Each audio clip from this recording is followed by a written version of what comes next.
Yesterday, David Cameron announced an extra 500 military troops would be deployed to the north of England to help with floods. Today, the Prime Minister put his own boots on the ground, meeting with emergency response teams and soldiers already tackling the floods in York. Obviously, we have to look at what's happened in terms of the flooding, where the flood defences have worked, and we have to look at the cases where they haven't worked, where they haven't been high enough, and see whether there's more that we can do.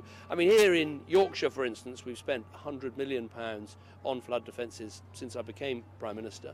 We're planning to spend another 280 million, so almost 3 times as much. But, you know, that's of no comfort, obviously, to the people who've been flooded here in York. And, you know, all our hearts go out to them. To be flooded is a terrible experience anyway, and it's even more terrible when it happens at Christmas or New Year, a time when people are meant to be at home with their families and celebrating.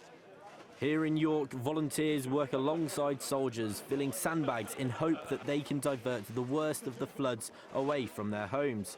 But for many, it's too late, and they're pressing the government to ensure that this won't happen again. Well, we're spending more in this Parliament than the last one, and the last Parliament we spent more than the one before that. But of course, after any of these events, we should look at what we're planning to build, what we're planning to spend, and think, well, do we need to do more? We're going to be spending £2.3 billion on flood defences in this Parliament, but we'll look carefully at what's happened here and see what more can be done.